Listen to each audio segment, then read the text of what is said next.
Bonjour, c'est Jérôme.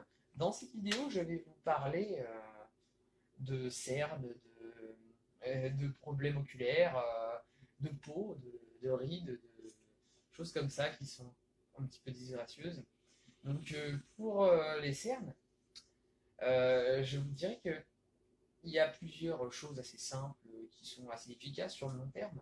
Ça va être par exemple l'huile de coco à mettre pour enlever les cernes, de l'huile de calophylle, inophile, qui est une huile qu'on trouve en magasin bio ou sur internet. Cette huile-là va avoir des vertus de stimulation de la circulation sanguine, de vasodilatation et de vasoconstriction. Enfin, c'est-à-dire elle va stimuler les vaisseaux pour qu'ils soient dans un état fonctionnel, ni trop dilaté, ni trop comprimé.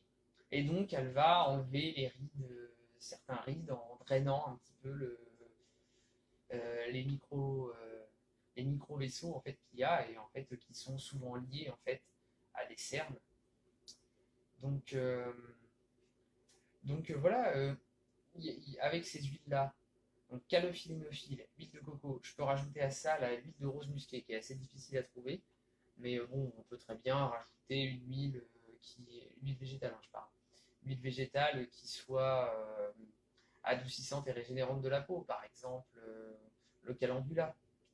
Le calendula ira très bien. Si vous voulez d'autres infos, je pourrais vous en donner en message privé aussi si vous voulez. Mais là maintenant, je vais vous parler des problèmes oculaires, d'inflammation oculaire notamment, d'infection.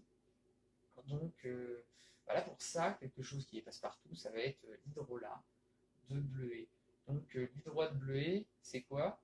C'est-à-dire que l'hydrolat, en fait, vous savez, c'est quand on fait une huile essentielle, il y a l'eau qui sert à transporter les principes actifs et transporter l'huile essentielle. Et à la fin, il y a séparation entre l'huile essentielle et l'eau. Et donc cet hydrolat, c'est l'eau qui résulte de cette fabrication des huiles essentielles. Et donc il y a des vertus en général à peu près similaires à l'huile essentielle, sauf que elle, c'est pas tout à fait exact dans le détail, puisque elle va plus contenir les molécules hydrophiles, alors que l'huile essentielle contiendra plus de molécules lipophiles. Mais en général, c'est à peu près vrai. Exception faite, par exemple, pour la cannelle, qui elle va être plus puissante même que l'huile essentielle de cannelle. L'hydrolat va être plus puissant. Donc voilà, mais en général, l'hydrolat est beaucoup moins puissant. Et donc est beaucoup plus dénué de toxicité. Son innocuité est plutôt satisfaisante. Enfin, il n'y en a pas, hein, tout simplement, on peut la donner à peu près tout le monde.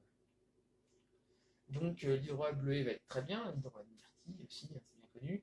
Mais sinon, après, vous pouvez très bien, de manière plus pratique, parce que l'hydrolat, il faut aller l'acheter, magasin bio ou sur internet, donc ça fait du temps supplémentaire. Mais sinon, si vous avez à votre disposition des infusions de camomille, par exemple, des infusions de guimauve, vous pouvez très bien vous les mettre sur le contour des yeux, faire en sorte qu'il reste un tout petit peu de liquide pour que ça rentre un peu dans les yeux, de manière à ce qu'il y ait le côté anti-inflammatoire, le côté régénérant. Donc la camomille avec la bigémine va traiter efficacement les yeux.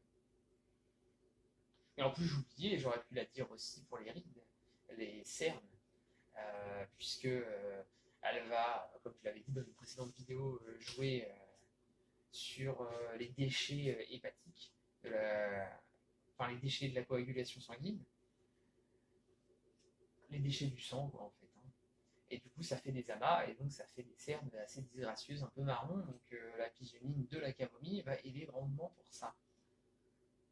Et donc on peut aussi, par exemple, se faire une infusion avec du concombre qui serait dilué par de l'infusion de camomille, et se mettre le liquide sur les yeux et puis sur les cernes, dans les yeux même carrément, pour faire, enfin, pour avoir les bienfaits en fait de ces produits sur les yeux également.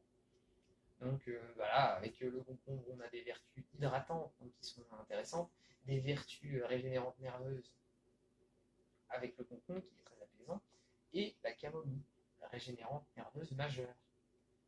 Donc voilà, là c'est tout pour cette vidéo. Et donc je vous souhaite une bonne beauté et je vous dis à bientôt pour une prochaine vidéo.